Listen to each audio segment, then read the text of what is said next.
ಎಲ್ರಿಗೂ ನಮಸ್ಕಾರ. ನನ್ನ ಹೆಸರು ವಿನಾಯಕ. ನಾನೊಬ್ಬ ಕನ್ನಡ ಸರ್ಕಾರಿ ಶಾಲೆ ಶಿಕ್ಷಕ. ಇಲ್ಲಿ ತನಕ ಭಾಳ ಕತೆ ಕೇಳಿರ್ತೀರಿ, ನೋಡಿರ್ತೀರಿ. ಆದರೆ ಈ ಕನ್ನಡ ಸರ್ಕಾರಿ ಶಾಲೆ ಶಿಕ್ಷಕರ ಕತೆ ಕೇಳಿರಲ್ಲ, ನೋಡಿರಲ್ಲ. ನಮ್ಮ ಕತೆ ಕೇಳ್ರಿ, ಜೊತೆಗೆ ನೋಡ್ರಿ, ಭಾಳ ಮಜಾ ಐತಿ. ಕತೆ ಈಗ ಶುರುವಾಗುತ್ತೆ. ನಮಸ್ಕಾರ ರೀ ಸರ್. ನಮಸ್ಕಾರಪ್ಪ. ಏನ್ ಬೇಕು ಸರ್? ಏನ್ ಅನ್ಬೇಕು? 1-2 ಕೆಜಿ ಉಳ್ಳಗಡ್ಡೆ ಹಾಕು, ಮತ್ತೆ ಟೊಮೆಟೊ 1-2 ಕೆಜಿ ಹಾಕು. ಮತ್ತೆ ಸರ್ ಮೆಣಸಿನ್ಕಾಯಿ ಚಲೋ ಅದಾವ, ಚೆನ್ನಾಗಿದೆ ಸರ್. 1 ಕೆಜಿ ಹಾಕು. ಮತ್ತೆ ಸರ್ ಅಲ್ಲೇ ಕೋಸ್ಗಡ್ಡೆ ಹಾ ಸರ್ ಚೆನ್ನಾಗದಾವ, ಚೆನ್ನಾಗಿದೆ ಸರ್. 1-2 ಹಾಕು. ಹಾ ಸರ್ 2 ನಿಮಿಷ ಸರ್ ಹಾಕಿ ಹಾಕು, ಬಡ ಹಾಕು, ಟೈಮ್ ಇಲ್ಲ ಮೊದಲ. ಸರ್ ಹಾಕಿ ಹಾಕು ಬಡ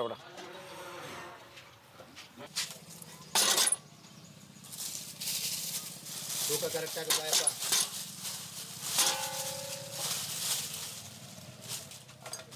ಚೆನ್ನಾಗಿರೋ ಹಾಕು ಸರ್. ಚೆನ್ನಾಗಿದೆ ಸರ್.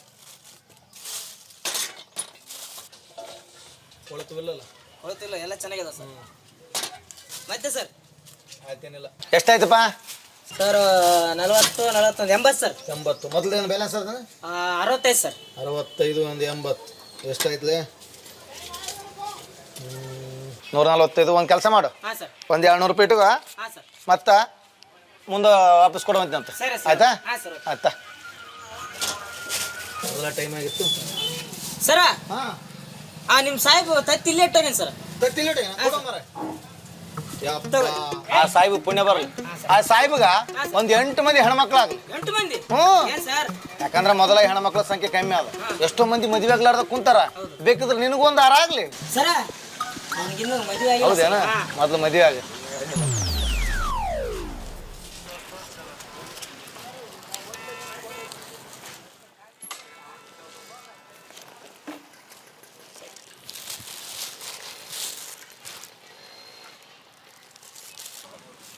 ಹಲೋ ಸರ, ಎಲ್ಲಿದ್ದೀರಿ? ಹಾಂ ಸರ್, ಬರ್ತಾ ಇದ್ದೀನಿ. ಬರ್ರಿ ಸರ, ಟೈಮ್ ಆಗ್ಯದ. ಮೊದಲೇ ಟೈಮ್ ಜಾಸ್ತಿ ಆಗ್ಯದ. ಬಂದೆ ಸರ್, ಬಂದೆ. ಹಾಂ ಸರಿ ಸರ.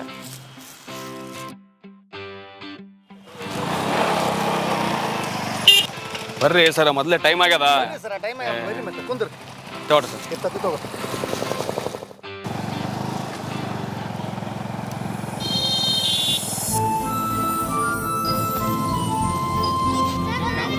ನಮಸ್ಕಾರ.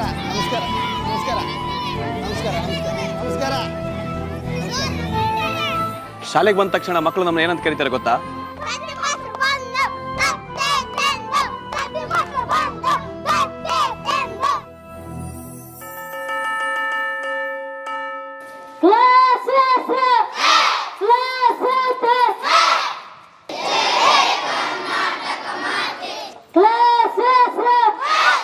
ವಾರ, ಗುರುವಾರ.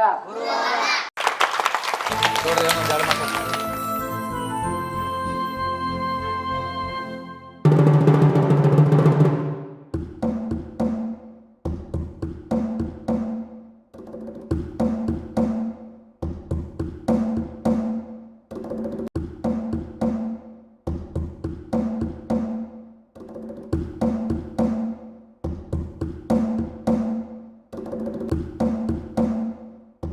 ನಮಸ್ಕಾರ ರೀ ಮಾಸ್ಟ್ರೆ.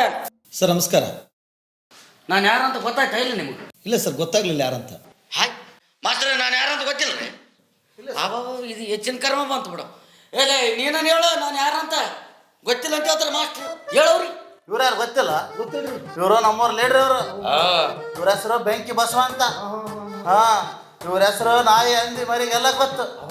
ಹಾ, ಮೊನ್ನೆ ಬಸ್ ಸ್ಟ್ಯಾಂಡ್ನಾಗ ಚಪ್ಪಲಿ ತಂಡ ಹೊಡಿಸಿರಲ್ಲ ಇವರು. ಅಲ್ಲೇ ನಾನು ಸಾಧನೆ ಮಾಡಿ ಹೇಳ್ಬೇಡಪ್ಪ. ನೀವು ಬಸ್ ಸ್ಟ್ಯಾಂಡಾಗ ಚಪ್ಪಲಿ ತಂದು ಹೊಡಿಸಿ ಕೇಳಿದ್ರಲ್ಲ ನನಗೆ. ಸುಮ್ಮನೆ ಏನಂದ್ರಲ್ಲ ಸಾಬ್ರೆ, ಇವನು ನಮ್ಮ ಹುಡುಗ ರೀ. ಇದರಿಂದ ಏನೋ ಸಮಸ್ಯೆ ಅದಂತ ಸ್ವಲ್ಪ ನೋಡ್ರಿ. ಅದು ನಮ್ಮ ಕಡೆಯಿಂದ ಸಮಸ್ಯೆ. ನಿಮ್ಮಿಂದಾನೇ ಪ್ರಾಬ್ಲಮ್ ಆಗ್ಯದ. ಹೇಳು. ಏನ್ ಸರ್ ಪ್ರಾಬ್ಲಮ್? ಗೌಡ, ನನಗೆ ಗಂಡು ಹುಟ್ಟದ. ಈ ಮಂದಿ ಹೆಣ್ಮಕ್ಳು ಬಿಟ್ಟು ಕೊಟ್ರ ನೋಡ್ರಿ. ಅವನಿಗೆ ನೋಡಿದ್ರ ಗಂಡು ಹುಡುಗನ ಮನ್ಯಾಗ, ನೀವು ನೋಡಿದ್ರೆ ಹೆಣ್ಮಕ್ಳು ಬೂಟ್ ಕೊಟ್ಟಿರಿ. ಮತ್ತೆ ಇದು ಏನು ಸಣ್ಣ ಸಮಸ್ಯೆ? ನೀವು ಇದು ನಿಮ್ಮ ಸಮಸ್ಯೆ. ಮತ್ತೆ ದೊಡ್ಡ ಸಮಸ್ಯೆ. ಬಹಳ ದೊಡ್ಡ ಸಮಸ್ಯೆ.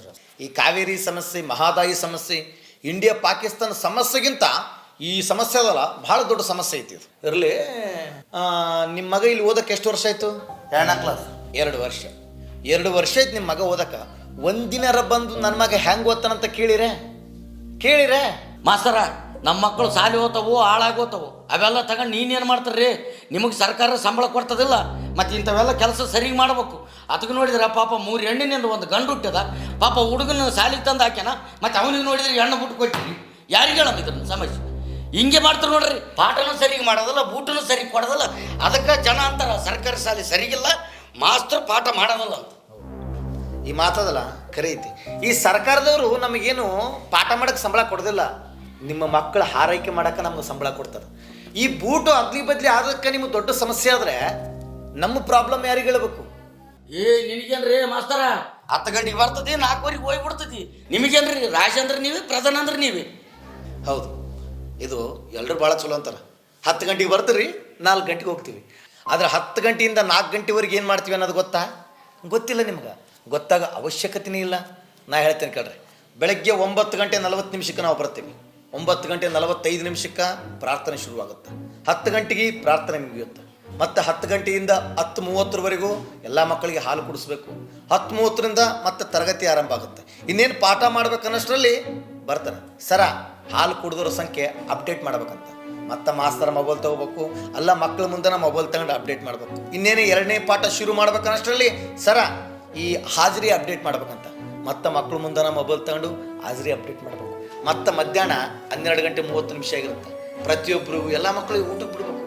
ಊಟ ಮಾಡಿದ ಮೇಲೆ ಪ್ರತಿಯೊಬ್ಬರಿಗೂ ಹಾಲು ಕುಡಿಸ್ಬೇಕು, ತತ್ತಿ ತಿನ್ನಿಸ್ಬೇಕು. ಇಲ್ಲಿಗೆ 1:30 ಆಗಿರುತ್ತೆ. 1:30 ಆಗಿರುತ್ತೆ. ಇನ್ನೇನು ಪಾಠ ಶುರು ಮಾಡ್ಬೇಕನ್ನಷ್ಟರಲ್ಲಿ ಸರ ಬಾಳೆಹಣ್ಣು ತಿಂದವರು, ತತ್ತಿ ತಿಂದವರು ಲಿಸ್ಟ್ ಅಪ್ಡೇಟ್ ಮಾಡ್ಬೇಕಂತ. ಮತ್ತೆ ಮೊಬೈಲ್ ತೊಗೋಬೇಕು, ಮಕ್ಕಳ ಮುಂದಾನ ಅಪ್ಡೇಟ್ ಮಾಡಬೇಕು. ಇಲ್ಲಿಗೆ ಮುಗಿಲಿಡ್ರಿ ಸ್ವಾಮಿ, ಇನ್ನೂ ಶುರುವಾಗುತ್ತಾ. ಇನ್ನೇನು ಪಾಠ ಶುರು ಮಾಡಬೇಕು ಅನ್ನೋಷ್ಟರಲ್ಲಿ ಯಾರೊಬ್ಬ ಬರ್ತಾನೆ. ಸರ ಒಂದು ಅರ್ಜೆಂಟು ದೃಢೀಕರಣ ಬೇಕು ನೋಡ್ರಿ. ಅವಾಗ ನೋಡಿದ್ರೆ 1995 ಓದಿರ್ತಾನೆ. ಅವನ್ನೆಲ್ಲ ದಾಖಲಾತಿ ತೆಗೆದು ಹುಡುಕಿ ಅವನು ದೃಢೀಕರಣ ಬರೆದು ಕೊಡಬೇಕು. ಅಲ್ಲಿಗೆ ಮುಗಿತದ? ಮುಗಿಯೋದಿಲ್ಲ. ನಿಮ್ಮಂಥ ಸಮಾಜ ಸೇವಕರು ಬರ್ತಾರ. ಯಾಕ್ರೀ ಮಾಸ್ತರ ಅಕ್ಕಿ ಸರಿ ಬಂದಿಲ್ಲ, ಯಾಕ್ರೀ ಮಾಸ್ತರ ಬ್ಯಾಳೆ ಸರಿ ಬಂದಿಲ್ಲ, ಯಾಕ್ರೀ ಮಾಸ್ತರ ಬೂಟು ಸರಿ ಕೊಟ್ಟಿಲ್ಲ ಅಂತ ಕೇಳಕ್ಕೆ ಬರ್ತಾರ. ನಡಬರ್ಕ ನಿಮ್ಮಂಥ ಪ್ರಜ್ಞಾವಂತ ಪಾಲಕರು ಬರ್ತಾರ. ಏನಂತ? ಸರ್ ನಮ್ಮ ಮಕ್ಕಳು ಬೂಟು ಸರಿಗಿಲ್ಲ, ನಮ್ಮ ಮಕ್ಕಳು ಅಂಗಿ ಸರಿಗಿಲ್ಲ. ಹಾಂ, ಇಷ್ಟೆಲ್ಲ ಕೆಲಸ ಮಾಡಿ ಮಕ್ಕಳಿಗೆ ಒಳ್ಳೆ ಪಾಠ ಮಾಡಿದ್ರು ಜನ ಏನಂತಾರೆ? ಸರ್ಕಾರಿ ಶಾಲೆ ಸರಿಗಿಲ್ಲ, ಮಾಸ್ತರ ಪಾಠ ಮಾಡೋದಿಲ್ಲ. ಇಷ್ಟೆಲ್ಲ ಕೆಲಸ ಅವ್ರಿ ಮಾಸ್ತರ? ಇಷ್ಟೇ ಇಲ್ರಿ ಯಜಮಾನ್ರ, ಇನ್ನೂ ಭಾಳ ಅದಾವ. ಈ ಜನಗಣಿತಿಗೂ ನಾವು ಬೇಕು, ಮಕ್ಕಳ ಗಣಿತಿಗೂ ನಾವು ಬೇಕು. ಶಾಲೆ ಬಿಟ್ಟರು ಜವಾಬ್ದಾರಿ ನಮ್ಮದೇ, ಶಾಲೆಗೆ ಬಂದರೂ ಜವಾಬ್ದಾರಿ ನಮ್ಮದೇ. ಆನೆಕಾಲ್ ರೋಗ ಗುಳಿಗೆ ಹಂಚಕ್ಕೂ ನಾವು ಬೇಕು, ಎಲೆಕ್ಷನ್ ಕಾರ್ಡು ಹಂಚಕ್ಕಬೇಕು. ಇಷ್ಟೆಲ್ಲ ಕೆಲಸ ಮಾಡಿ ನಿಯತ್ತಾಗಿ ಮಕ್ಕಳಿಗೆ ಪಾಠ ಮಾಡಿದ್ರು ಜನ ಏನಂತಾರ? ಸರ್ಕಾರಿ ಶಾಲೆ ಸರಿ ಇಲ್ಲ, ಮಾಸ್ಟರ್ ಪಾಠ ಮಾಡಂಗಿಲ್ಲ. ಮಾಸ್ತರ ನಿಮಗೇನ್ರಿ ತಿಂಗಳಾಗಣ 40,000 ಗಸ ಎಣಿಸ್ತಪ್ಪ, ಏನು ನನಗೆ ಕೊಡ್ತೆ? ಹೌದೌದು, ತಿಂಗಳ ಕೂಡಲೇ ಗಸ ನೋಟ್ ಎಣಿಸ್ತಾನೆ, ಇಲ್ಲಂಗಿಲ್ಲ. ಯಜಮಾನ್ರೆ ನಿಮ್ದು ಎಷ್ಟು ಎಕರೆ ಹೊಲ ಐತಿ? ಒಂದು 10 ಎಕರೆ ಆದ್ರಿ. 10 ಎಕರೆ ಐತಿ. ಈ 10 ಎಕರೆ ಹೊಲದಾಗ ಗೊಬ್ಬರ ಹಾಕೋದು, ಬೀಜ ಬಿತ್ತೋದು, ರಾಶಿ ಮಾಡೋದು, ನೀರು ಹಾಯಿಸೋದು ನೀವು ಒಬ್ಬರ ಮಾಡ್ತೀರೇನ? ಒಬ್ಬರಿಂದ ಹೆಂಗ್ ಸಾಧ್ಯ ತೋಮರ? ಯಾಕೆ ಮಾಡೋದಿಲ್ಲ? ನೀವು ಒಬ್ಬರ ಮಾಡ್ಬೇಕಲ್ಲ. ಆಳುಗಳು ಹಚ್ತೀವಿ. ನೋಡ್ರಿ, 10 ಎಕರೆ ಹೊಲನ ಒಬ್ಬರ ಕೈಲೇ ಮಾಡೋಕ್ಕಾಗೋದಿಲ್ಲ. ಹಂಗ 300 ಜನ ವಿದ್ಯಾರ್ಥಿಗಳಿಗೆ ನಾವು 3 ಶಿಕ್ಷಕರು ಪಾಠ ಮಾಡಬೇಕು. ಎಷ್ಟೋ ಯುವಕರು ಕೆಲಸ ಇರಲಾರ್ದ ಖಾಲಿ ಮನೆ ಕುಂತಾರ. ಅಂಥವ್ರು ಸರ್ಕಾರದವರು ಕ್ಲರ್ಕ್ ಆಗಿ ನೇಮಕ ಮಾಡಲಿ, ಅವ್ರಿಗೊಂದು ಜೀವನ ಕೊಟ್ಟಂಗೆ ಆಗ್ತದೆ. ಇಲ್ಲ ಬಿಡ್ರಿ, ಅವೆಲ್ಲ ನಿಮ್ಗೆ ಹೇಳಿದ್ರೆ ಉಪಯೋಗ ಇಲ್ಲ. ನಿಮ್ಮ ಹೆಸರು ಏನಂದ್ರಿ? ಬೆಂಕಿ ಬಸಣ್ಣ. ಬೆಂಕಿ ಬಸಣ್ಣ ಅವ್ರ. ನೀವು ಸಣ್ಣವರಿದ್ದಾಗ ಮಾಸ್ತರ್ ನಿಮ್ಗೆ ಹೊಡಿತಿದ್ರ? ದನ ಕೊಡ್ದಂಗೆ ಹೊಡಿತಿದ್ರಿ. ಯಾಕೆ ಹೊಡಿತಿದ್ರು?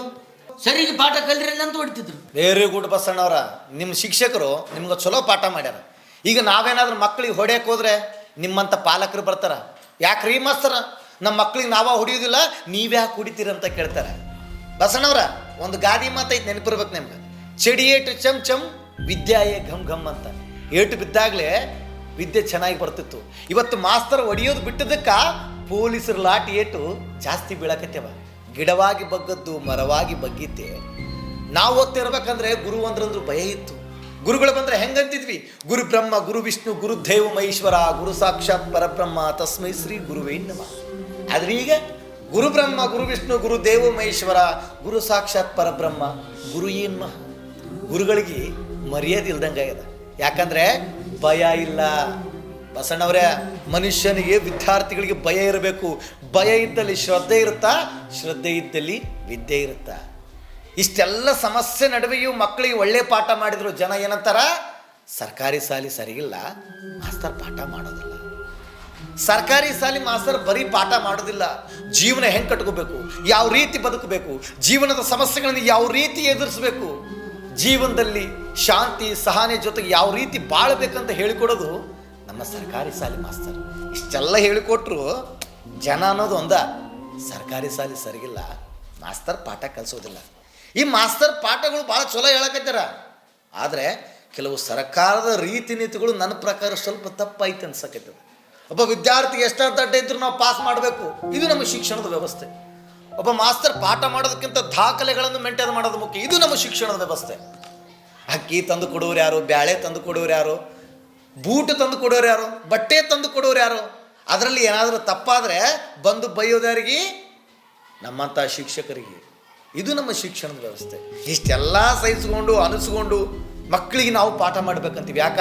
ನಾವು ಸರ್ಕಾರಿ ಶಾಲೆಯಲ್ಲಿ ಓದಿ ಬೆಳೆದು ಕಷ್ಟಪಟ್ಟು ಈ ಸ್ಥಾನಕ್ಕೆ ಬಂದೀವಿ. ಆದರೆ ಜನ ಏನಂತಾರ?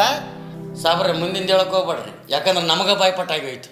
ಸರ್ಕಾರಿ ಶಾಲೆ ಸರಿಗಿಲ್ಲ, ಮಾಸ್ತರ್ ಪಾಠ ಮಾಡಂಗಿಲ್ಲ.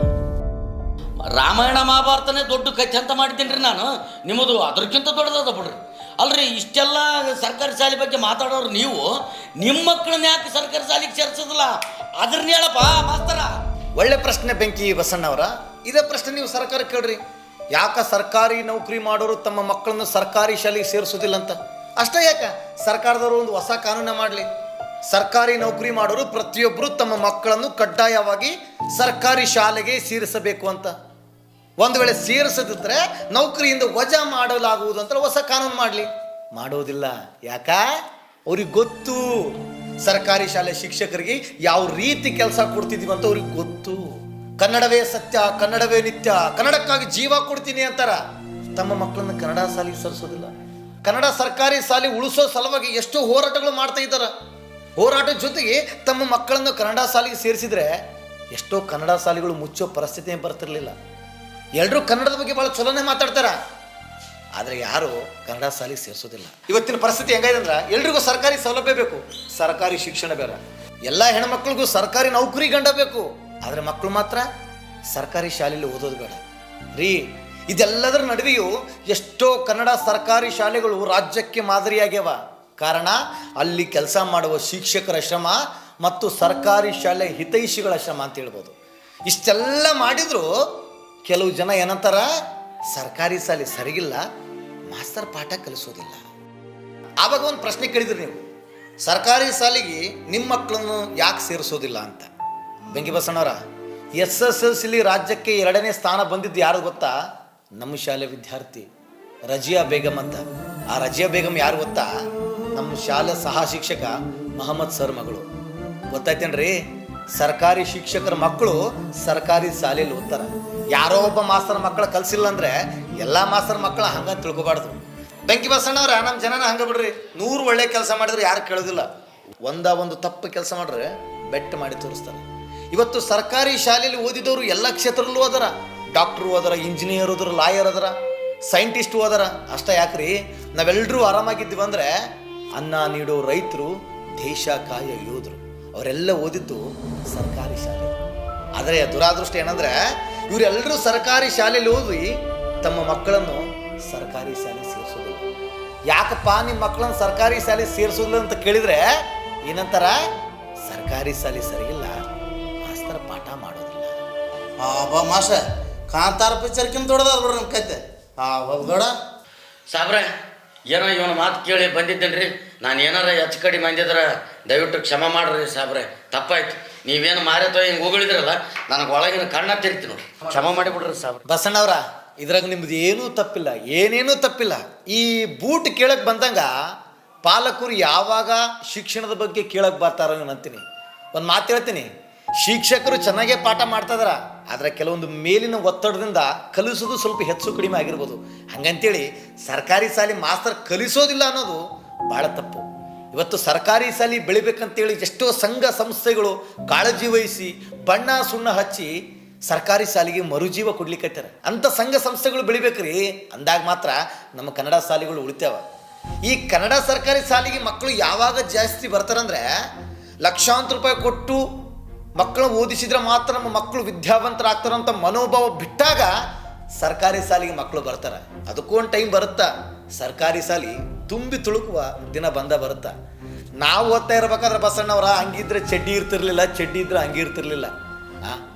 ಏನು ಮಾಡ್ತಾರೆ, ಕಷ್ಟ ಇತ್ತು. ಆದ್ರೆ ಈಗ ಸರ್ಕಾರದವರು ಎಲ್ಲ ಸೌಲಭ್ಯ ಕೊಟ್ಟಾರ, ಮಕ್ಕಳು ಬರ್ತಾ ಇಲ್ಲ. ಮಕ್ಕಳು ಬಂದರೂ ಪಾಲಕರು ಕಳಿಸ್ತಾ ಇಲ್ಲ. ಯಾಕ್ರಿ ಕಳಿಸೋದಿಲ್ಲ ಅಂದರೆ ಸರ್ಕಾರಿ ಶಾಲೆ ಸರಿಗಿಲ್ಲ, ಪಾಠ ಮಾಡೋದಿಲ್ಲ ಅಂತಾರ್ರಿ. ಬೇಕಿ ಬಸಣ್ಣವ್ರ ವಿಚಾರ ಮಾಡ್ರಿ. ಸಾಬ್ರೆ ಏನೋ ಇವನ ಮಾತು ಕೇಳಿ ಬಂದಿದ್ದೇನ್ರಿ, ತಪ್ಪಾಯ್ತು ರೀ. ಏಯ್ ಬೂಟು ಇಲ್ಲಿ ಟೇಬಲ್ ಮೇಲೆ ಇಡ್ತಾರಲ್ಲ, ಎಂಥವನಪ್ಪ ನೀನು. ತಪ್ಪಾಗಿದ್ರೆ ಸಾಬ್ರೆ ನಾವು ಕ್ಷಮ ಮಾಡಿಬಿಡ್ರಿ. ನಿಮ್ದೇನು ತಪ್ಪಾಗಿಲ್ಲ ಸಾಹೇಬ್ರ, ಹೋಗ್ರಿ, ಟೈಮ್ ಆಗುತ್ತೆ ಕ್ಲಾಸಿಗೆ. ಇವು ಚೀಲದಾಗ ಹಾಕಿ. ಸರ ಚಸ್ಮಾ ತಗೋರಿ. ಹೌದು ನೋಡ್ರಿ ಸಾಬ್ರೆ, ಗಟ್ಲದಾಗ ಮರ್ತು ಬಿಟ್ಟಿನ್ರಿ. ಬರ್ತೇನೆ ರೀ ಸಾಬ್ರೆ, ಇದು ಡಬ್ಬಿದ್ರೆ ನಮ್ಮ ಜೀವನ ನಡೀತದ್ರಿ. ನಮಸ್ಕಾರ ಸರ್. ನಮಸ್ಕಾರ ರೀ ಸರ್, ಬರ್ತೇನೆ ರೀ. ಬರ್ರಿ ಸರ್. ಸರ್ ಆ ಕ್ಲಾಸ್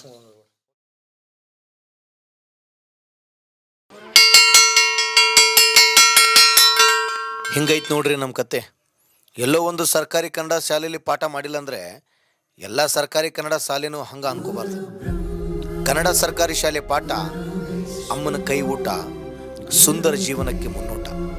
ಒಂದು ಮಾತು ಹೇಳ್ತೀನಿ, ನಿಮ್ಮ ಮಕ್ಕಳನ್ನು ಕನ್ನಡ ಸರ್ಕಾರಿ ಶಾಲೆಗೆ ಸೇರಿಸಿಲ್ಲ ಅಂದರೂ ಪರವಾಗಿಲ್ಲ, ಆದರೆ ಸರ್ಕಾರಿ ಶಾಲೆ ಸರಿಗಿಲ್ಲ, ಮಾಸ್ತರ್ ಪಾಠ ಮಾಡೋದಿಲ್ಲ ಅಂತ ಮಾತ್ರ ಹೇಳಬೇಡ್ರಿ.